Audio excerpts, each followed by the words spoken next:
Apapun dengan atas dasar nafsu dunia, tidak ada ujung yang bahagia. Selamat malam, sahabat Kahor dimanapun Anda berada. Masih bersama Bang Fawa yang akan menyuguhkan cerita-cerita horor yang terjadi di belahan bumi Indonesia ini. Kali ini, Bang Fawa akan menceritakan tentang kisah misteri pesugihan kawin dengan jin. Cerita ini ditulis oleh akun yang bernama Payung Hitam. Dan mari kita sama-sama simak ceritanya. Lagi-lagi terjadi di suatu desa kecil di Indonesia. Seseorang bernama Danu, pemuda pengangguran yang kerjanya waktu ada panggilan saja. Seperti mungkin ada orang mau pasang pipa, gali tanah, sambung kabel, dan lain-lain. Karena desanya yang kecil itulah, lapangan pekerjaan sedikit sekali. Ditambah lagi, Danu ini cuma tamatan SD. Itu mereka yang pilih untuk tidak melanjutkan pendidikan. Malah teman Danu yang bernama Rian justru tak pernah makan bangku sekolah. Memang di desanya Mas Danu ini banyak sekali pemuda yang nganggur dan kerja serabutan. Mungkin karena faktor lingkungan itu berpengaruh untuk tidak melanjutkan pendidikan. Singkat cerita, jadi pada suatu saat ada panggilan pekerjaan yang lumayan menjanjikan untuk Mas Danu dan dua teman dekatnya yang bernama Mail dan Rian. Tawaran ini disampaikan dari seorang sesepuh desa. Bisa dibilang orang yang dielulukan karena beliau tokoh agama atau ya ahli agama lah. Panggilan sepuh ini bernama Mbah Ar. Waktu itu sekitar tahun 2000, waktu Mas Danu masih jadi bujangan. Awalnya Mas Danu lewat depan rumah Mbah Ar. Disitulah dipanggil Mas Danu yang awalnya disuruh betulin pipa paralon di rumah Mbah Ar yang bocor. Nah, selesai kerja, Mbah Ar ini mengajak ngopi sambil bincang-bincang atau ngobrol dengan Mas Danu di teras rumahnya Mbah Ar. Yang intinya dalam obrolan ini, Mbah Ar menawari Mas Danu untuk kerja di tempat pengobatan tradisional. Cukup menjanjikan penjelasan dari Mbah Ar, karena Mas Danu ini juga ya butuh pekerjaan. Akhirnya tanpa babi bube, Mas Danu langsung menerima tawaran itu. Besok setelah sholat Jumat, ajak teman-temanmu. Ya, kita pergi ke sana. Biar si Mbah kenalin sama pemilik pengobatannya. Ajak Mbah Ar kepada Mas Danu. Dan setelah pamit, Mas Danu langsung sampaikan ajakan Mbah Ar ini kepada teman dekatnya yang bernama Mail. Kemudian disusul jalan berdua ke rumahnya Rian. Dan pada waktu Mas Danu ini sampai ke rumahnya si Mail, Mail kaget. Kenapa tiba-tiba Mas Danu datang ke rumahnya? Mail, ada kerjaan buat kita, kata Mas Danu. Loh, memang apa kerjanya nu? Terus berapa lama kita bakal kerja? Nah, gajinya berapa tuh? Tanya Mail waktu si Danu baru sampai di rumahnya untuk dia ajak kerja. Ya, aku belum dijelasi sih, tapi itu bisa dijelasin nanti di tempat kerjanya. Yang penting kamu mau apa enggak? Kerja enak. Ya, yang namanya kerja sudah pasti dibayar lah, Mail. Habis ini kita ke tempat Rian yuk, ngajak Rian kerja. Jelas si Danu bersemangat. Ya udah, yuk aku ikut. Kapan lagi ya kan? Daripada nganggur nuh, kata si Mail. Setelah itu barulah mereka berdua berjalan menuju rumahnya Rian. Dan si Danu menjelaskan seperti apa yang dia jelaskan kepada Mail tadi. Dan Rian sama semangatnya dengan Danu dan Mail. Mereka bertiga akhirnya sepakat bertemu ke Mbah Ar di esoknya setelah sholat Jumat. "Ya ampun, loh, kalian jalan kaki?" sambut Mbah Ar dari dalam rumahnya melihat si Danu, Rian, dan Mail di depan rumah Mbah Ar. Mereka bertiga baru selesai sholat Jumat saat itu. "Jauh loh lokasinya. Maksud saya bawa kendaraan supaya saya bisa antar kalian," jelas Mbah Ar yang kebingungan. Akhirnya karena Mbah Ar gak mungkin ikut untuk jalan kaki, dan beliau pun memang Mbah Ar ini tak punya kendaraan, maka tiga pemuda tadi diberi secari kertas berisi alamat yang beratasnamakan Bu Nining. Mereka bertiga ini suruh mencari sendiri lokasinya. Tapi dengan ancer-ancer atau lokasi-lokasi yang ditunjukkan oleh Mbah Ar ini. Bagaimanapun juga mereka bertiga ini harus tetap berangkat karena semangat bekerja mereka. Mbah Ar juga menitipkan mereka bertiga satu surat tanda kalau mereka bertiga ini mau kerja di tempatnya Bu Nining. Nah, singkat cerita, mau tak mau mereka ini harus berangkat ke sana dengan usaha sendiri. Katanya memang perjalanan ke sana memakan waktu 2 jam. Setelah mikir-mikir, akhirnya Danu, Mail, dan Rian sepakat numpang mobil pickup. Mobilnya orang yang searah jalannya, alias nunut lah. Singkat cerita sudah sampai di lokasi sesuai arahan Mbah Ar, tapi menurut Pak sopir pickupnya, desa ini masih masuk ke dalam. Cuma hanya jalan setapak menuju ke sana. Akhirnya mereka bertiga turun dan jalan lumayan jauh ke dalam. Sempat terbesit di pikiran si Danu, siapa yang mau datang ke sini untuk berobat, apalagi kerja. Lokasi yang masuk ke perkebunan dengan jalan yang sempit pula, jauh dari pemukiman warga. Mereka harus melewati kebun-kebun yang sangat lebat. Di antaranya kebun itu ditanami pohon-pohon salak, pohon-pohon rambutan, yang banyak sekali ilalang-ilalang yang berserakan di sekitar. Tak lama setelah itu, mereka bertiga melihat ada bangunan, ya seperti perumahan, atau bisa dikatakan pondokan, yang Danu kira itu awalnya pondok pesantren. Ya, betul, inilah lokasi mereka bertiga bekerja. Tapi itu bukanlah pondok pesantren, cuma bangunannya saja yang serupa. Mereka bertiga mengetuk pintu bangunan itu dan menanyakan kejelasan alamat ini dengan seseorang yang membukanya, entah itu siapa. "Permisi Pak, apa betul ini yang dimaksud Mbah Ar? Ini suratnya." Ketika dibaca oleh mungkin orang itu adalah abdi atau pembantunya, ternyata betul ciri-ciri yang dikatakan oleh Mbah Ar. Akhirnya sore itu mereka bertiga sampai juga setelah perjalanan yang cukup jauh. Kemudian dipanggillah Bu Nining dengan orang yang disebutkan tadi. Setelah itu mereka bertiga menjelaskan kedatangannya dan memperkenalkan diri, memberi kertas titipan Mbah Ar, dan langsung dipersilakan masuk oleh Bu Nining. "Maaf Bu, tempat apa ini ya Bu? Pondok ya?" tanya si Danu waktu dipersilakan duduk. "Bukan Nang, ini tempat berobat. Ya, tapi bukan pengobatan medis," jelas Bu Nining, dan si Danu pun paham. Di sini ada pekerjaan untuk kami kan Bu? Kira-kira pekerjaannya apa ya?" tanya si Danu berusaha membuka pertanyaan. "Oh iya betul, tapi sebelumnya apa kalian sudah menikah? Masih perjaka maksud saya," tanya Bu Nining. Danu, Rian, dan Mail agak terkejut. Kenapa hal seperti itu ditanyakan? Iya Bu, masih. Memangnya kenapa ya?" Hanya si Danu agak terbata-bata. Intinya Bu Nining menjelaskan itu cuma sekedar persyaratan untuk kerja di sini. Setelah itu, mereka diajak berkeliling tempat tersebut dan dijelaskan di sini pekerjaan mereka bertiga hanya jadi pelayan. Si Danu ini awalnya bingung untuk melayani apa dan melayani siapa.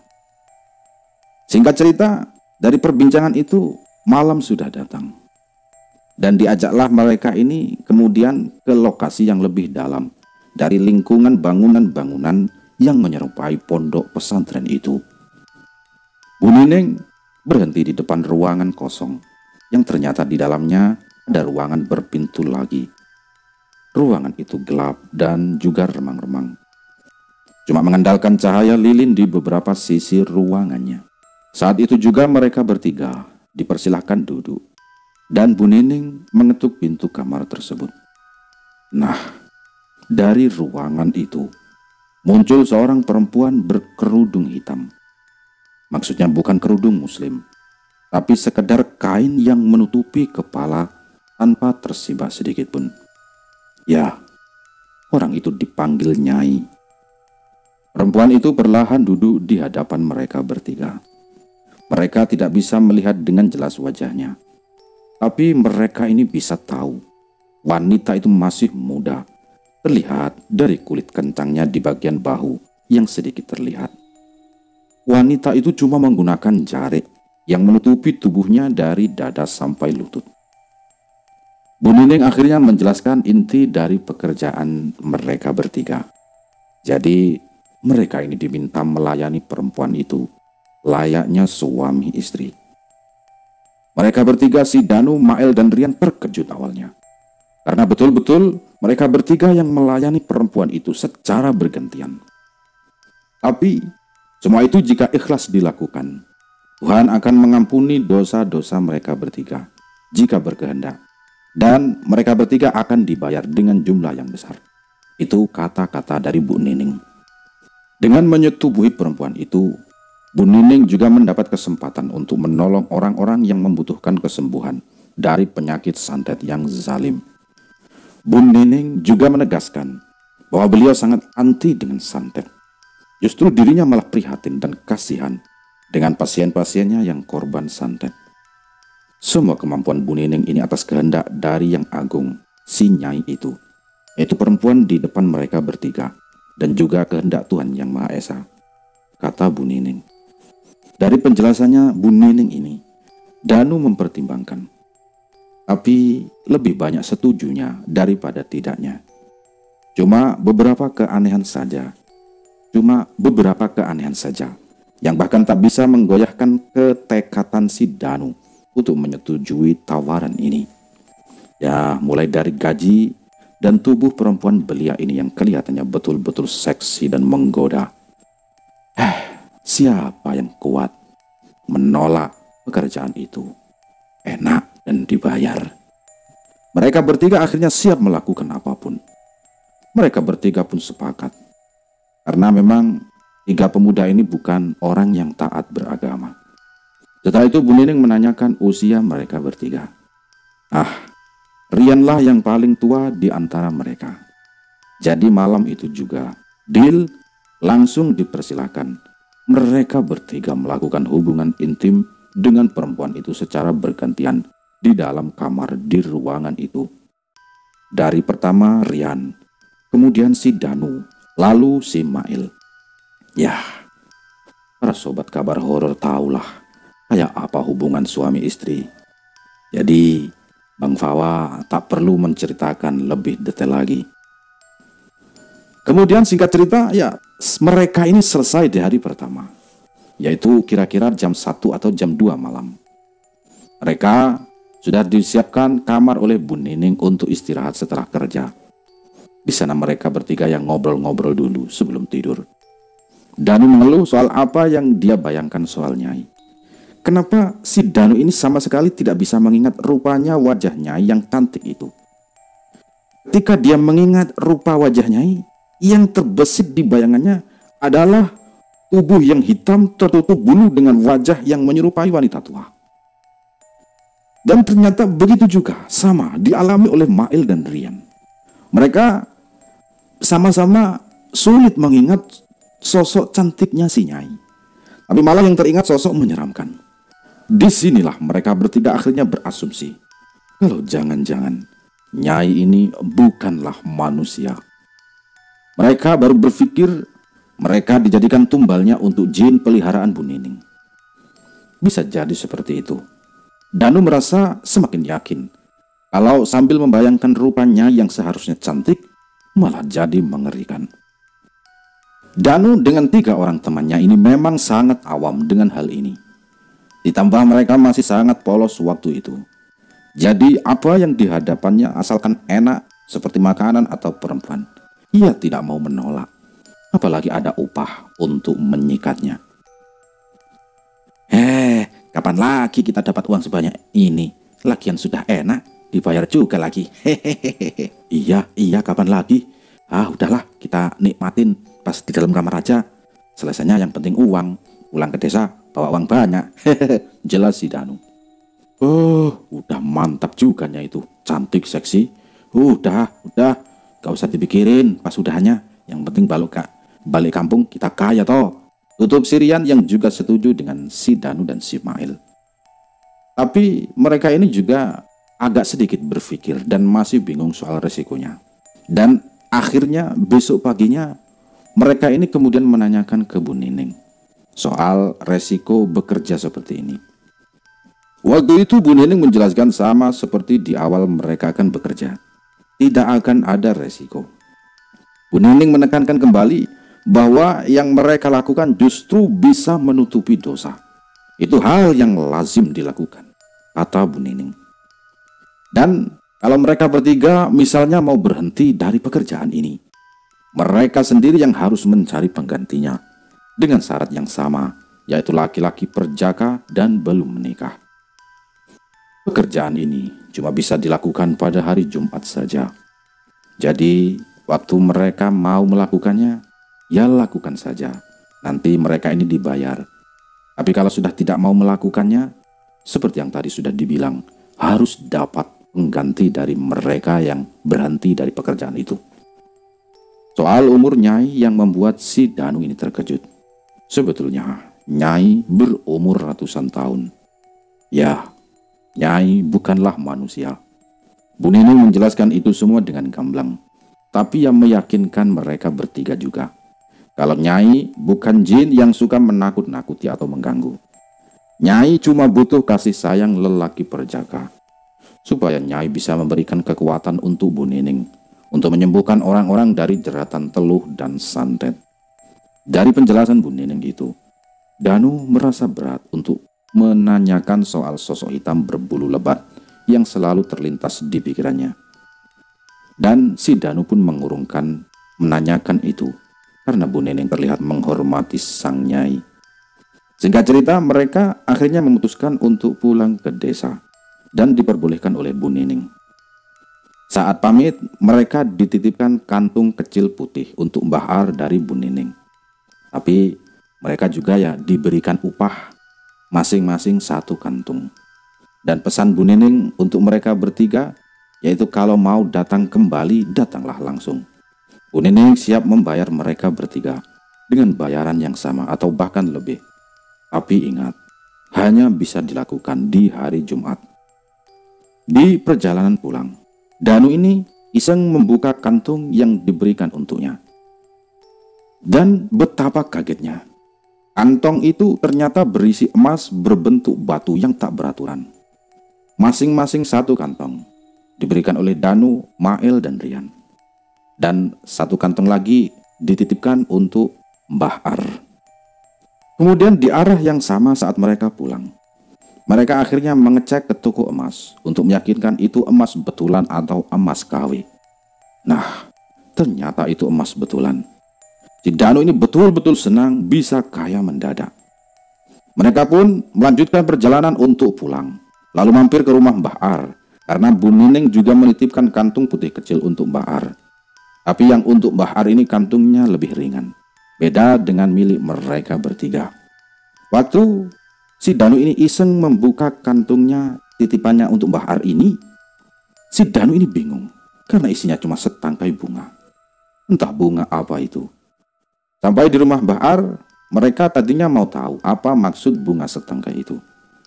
Ya, tapi karena merasa tak sopan sudah mengintip isi kantung itu, Danu tidak jadi tanya. Dan singkat cerita, besoknya mereka ini tukar semua emas hasil pekerjaan mereka dengan uang. Saat itu juga si Danu langsung beli motor yang tahun 2000-an itu lagi hit-hitnya secara cash. Bahkan uang itu tersisa untuk mereka bertiga belikan baju dan pegangan untuk seminggu ke depan. Singkat cerita, sejak saat itu, setiap hari Jumat, mereka bertiga rela datang dari jauh untuk bekerja di tempatnya Bu Nining. Mereka melakukan itu kurang lebih dalam waktu sekitar 2 bulan. Dan dalam waktu 2 bulan itu, mereka bertiga ini bisa membeli tanah. Mereka jadi orang kaya. OKB, orang kaya baru. Setelah mereka ini membeli tanah, akhirnya dari awal itulah mereka mendapatkan kejadian-kejadian aneh dan tidak nyaman. Si Danu ini sering merasa cepat lelah. Padahal Danu tahu betul karena terbiasa kerja dari pagi sampai sore. Staminanya ini terlatih untuk kuat. Tapi sekarang tiba-tiba staminanya turun drastis. Dia gampang capek. Baru beberapa menit beraktivitas, Danu sering kelelahan. Padahal cuma beres-beres pekarangan dan aktivitas sehari-hari. Awalnya Danu pikir mungkin karena dia sekarang kemanapun sudah tak pernah jalan kaki. Dikit-dikit naik motor, mau ke warung naik motor. Ya namanya juga jadi orang kaya baru. Akhirnya si Danu ini jadi jarang bertemu dengan dua temannya. Paling kalau bertemu saat mereka ini ke tempat Bu Nining di hari Jumat itu. Keluarga si Danu atau keluarganya Mael juga keluarganya Rian taunya mereka bertiga anak-anak ini adalah bekerja sebagai mandor atau bekerja di pabrik saja. Dan ini pesan dari Mbah Ar yang menyuruh mereka bertiga untuk tidak membuka mulut kepada orang-orang soal pekerjaan mereka bertiga. Menurut Mbah Ar, orang yang bisa dapat pekerjaan ini ialah orang-orang pilihan. Karena mereka, katanya Mbah Ar, adalah orang bersih, orang yang suci. Ada perasaan bangga dibilang seperti itu. Makanya pemuda-pemuda ini, 3 orang ini nurut saja untuk tutup mulut. Singkat cerita, beberapa bulan kemudian, fisik mereka bertiga, si Danu, si Mael, dan si Rian, sama sekali tak sanggup untuk ke tempat Bu Nining. Kadang hanya Danu saja yang datang sendiri. Kadang cuma berdua, si Mael dan si Danu. Atau bahkan si Rian saja yang datang. Padahal si Danu ini banyak makan. Karena memang Danu sering kelaparan. Tapi kenyataannya tak pernah merasa kenyang. Dia bisa makan 5-6 kali dalam sehari. Tapi semakin hari tubuhnya si Danu malah semakin kurus. Ya tak sampai kurus sekali, tapi ya lebih kurus lah dari sebelumnya. Danu sempat memeriksakan kondisi tubuhnya ke dokter untuk mengontrol gizi. Tapi tetap saja dia tak ada perubahan. Walaupun sudah diberi peringatan atau diberi pengarahan. Karena putus asa dan menganggap penyakit ini serius dan tak wajar, Danu mengajak Rian dan Mael untuk bertemu orang pintar. Perasaan si Danu ini mungkin kok tiba-tiba seperti ini ada hubungannya dengan pekerjaan dari Bu Nining. Saat mereka bertiga berobat ke orang pintar, mereka ini sama sekali tak bercerita soal Bu Nining. Karena mereka ingat pesan dari Mbah Ar. Dan dari penerawangan orang pintar ini, banyak anak-anak kecil tanpa kepala. Anak-anak itu ikut kemanapun Danu, Rian, dan Mail pergi. Bahkan mereka ada di sini sekarang. Anak-anak ini anak gaib. Mungkin mereka bertiga tak bisa melihat, tapi si Mbah orang pintar ini bisa melihatnya. Kira-kira jumlahnya 7 hingga 6 anak sedang duduk di belakang mereka bertiga. Danu dan Rian kurang percaya. Akhirnya orang pintar ini merapal mantra pada segelas air. Lalu air itu dioleskan ke mata mereka. Walau dalam mata tertutup, si Danu atau mereka bertiga ini akhirnya bisa melihat keadaan mereka. Betapa terkejutnya. Yang dibilang orang pintar ini benar. Banyak anak-anak tanpa kepala. Karena tak tahan melihat kengeriannya, si Danu langsung melotot dan sosok anak kecil itu hilang. Saya mau tanya pada kalian, dari mana bocah ini? Tanya orang pintar tersebut serius. Mereka, pemuda ini diam seribu bahasa. Setelah itu orang pintar ini menjelaskan, kalau anak-anak ini bukan karena mereka bertiga ketempelan. Anak-anak ini datang dengan kondisinya yang terawat. Tepatnya, anak-anak ini seperti dipelihara. Orang pintar itu meyakinkan kembali. Saya mau tanya, apa kalian sengaja memelihara? Mereka bertiga betul-betul tak bisa menjawab. Bahkan si Danu tetap tak mau mengungkap keadaan yang sebenarnya. Mereka bertiga berlagak tak tahu menahu apapun. Karena mereka ini bungkam. Akhirnya orang pintar tersebut tak bisa membantu apapun. Tidak menemukan solusi apapun. Anak-anak ini adalah jin yang bertuan. Mereka bakal pergi kalau disuruh tuannya pergi. Orang pintar ini hanya bisa mengusir jin yang bertuan. Orang pintar tersebut tak tahu harus berbuat apa. Alasan mereka capek-capek dan selalu lapar tanpa kenyang. Karena anak-anak itulah yang menyerap sari-sari tubuh dari mereka bertiga, termasuk energinya. Ya, jadi selama ini mereka makan nasi, ya juga untuk makanan mereka, menurut penjelasan dari orang pintar tersebut. Karena tak ketemu solusinya, mereka ini bertiga sepakat ke rumah Mbah Ar lagi untuk mengeluhkan ini dari mana. Dari Mbah Ar menjelaskan akhirnya mereka ke tempat Bu Neneng lagi untuk membicarakannya lebih detail. Si Danu akhirnya lumayan kesal dengan Bu Neneng karena beliau tak menjelaskan tentang bagian ini. Si Danu yakin banget anak-anak ini ikut karena tugas mereka melayani Bu Nyai. Mau marah pun segan, karena kehidupan mereka bertiga ini jadi makmur. Karena semuanya jasa-jasa Bu Neneng. Biarpun keadaan mereka bertiga bisa dibilang miris. Dengan santun Mbah Ar menjelaskan semua protes-protesan anak-anak atau pemuda ini. Dan mereka akhirnya tunduk lagi dengan Bu Neneng. Danu dan kedua temannya bingung karena Mbah Ar jauh lebih sepuh secara umur daripada Bu Neneng. Tapi Mbah Ar juga tunduk kepada Bu Neneng. Tapi biarlah, mungkin memang watak Mbah Ar seperti itu. Tanggapan Bu Neneng dengan santainya, dia ini bilang, bocah-bocah ini datang untuk menjaga kalian. Mereka tak berbahaya. Seperti itulah kata Bu Neneng. Dari penjelasannya jelas berbeda dari yang dijelaskan orang pintar kemarin. Efek dari anak-anak itu betul-betul buat mereka bertiga tak punya gairah hidup. Ini malah menuju fatal. Danu akhirnya memutuskan untuk di hari itu juga. Dia memutuskan kontrak dengan Bu Neneng. Danu mau memulai hidup yang normal lagi.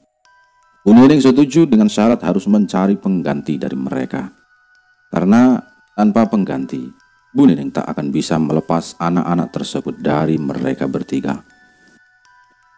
Yang lebih mengejutkan menurut Bu Neneng, ternyata anak-anak itu adalah hasil dari hubungan mereka bertiga dengan si Nyai itu. Anak itu dihasilkan dari sperma mereka sendiri. Walau mereka bukan manusia, tapi Danu, Mail, dan Rianlah tetap bapak dari anak-anak tersebut. Mereka pun akhirnya berpamitan setelah mendapatkan kejelasan. Mbah Ar mencium kaki Bu Neneng sambil meminta maaf soal keputusan si Danu. Yang mana kelakuan seperti itu membuat Danu dan temannya terkejut melihatnya. Setelah sampai di desa, ketiga anak ini atau ketiga pemuda ini berunding kembali mengenai kelanjutan. Karena Rian dan Mail masih mau melanjutkannya, sedangkan si Danu ini kapok. Maka akhirnya hanya Danu yang kembali ke rumah Mbah Ar untuk membantu si Danu ini mencari pengganti. Karena Danu pun ingin lepas dari bocah-bocah tak jelas itu. Danu akhirnya jarang bertemu dengan kedua temannya tadi semenjak beda keputusan. Karena beda pendapat itu yang membuat mereka sedikit risih satu sama lain. Setelah beberapa hari, Mbah Ar akhirnya menemukan pengganti untuk si Danu. Kita sebut saja namanya Wisnu. Akhirnya, Mereka pun si Danu dan Wisnu beserta Bahar berangkat lagi ke tempat Bu Nining bertiga. Sampai di sana Bu Nining menyiapkan segalanya untuk upacara pelepasan. Prosesinya mengharuskan si Danu ini dikubur dengan kepala tetap di atas tanah. Danu dikubur semalaman dan paginya tubuhnya bakal dimandikan dengan Bu Nining. Singkat cerita, setelah semalaman, tubuhnya Danu dimandikan dengan air bunga melati dicampur jeruk purut. Dan menurut Danu entah itu maksudnya apa. Selesai dari itu, Danu dipersilakan untuk pulang. Bahar dan Wisnu sudah pulang lebih dulu di hari kemarin. Makanya si Danu ini pulang sendiri. Akhirnya Danu pun terlepas juga. Danu bertekad tak akan pernah datang lagi ke tempat Bu Nining. Dan anehnya, anak-anak ini tak sepenuhnya langsung menghilang. Penderitaan si Danu yang selalu kelaparan ini masih berlangsung berbulan-bulan. Tapi ya akhirnya menghilang secara perlahan. Setelah 2 tahun, tubuh si Danu akhirnya normal kembali. Staminanya kembali normal dan akhirnya dia bertobat. Sadar kalau perbuatannya itu salah. Dan dia memang betul-betul polos. Danu akhirnya mencari Ustadz untuk semacam curhat. Dan ternyata Pak Ustadz ini seolah tahu Bu Nining. Dijelaskannya Bu Nining ini ternyata memang seorang pembuat aliran sesat. Memelihara jin, memelihara pesugihan dan lain-lain. Mengenai Bahar dan 2 temannya si Danu. Ya akhirnya Danu biarkan saja begitu saja tanpa tahu kabarnya. Tapi 2 temannya Danu ini masih jadi pelayannya Nyai. Sampai di tahun 2007, Danu dengar kabar dari Bu Nining ini, dia diusir dari desanya. Mungkin ada kaitannya dengan aliran sesat ini dan diketahui warga. Sampai akhirnya di tahun 2009, Bahar meninggal dunia. Entah karena apa, tapi memang beliau ini sudah sangat sepuh. Itulah cerita pengalaman si Danu waktu muda dulu. Sekarang dia sudah tobat dan tak lagi mau mengikuti aliran yang tak jelas. Selesai.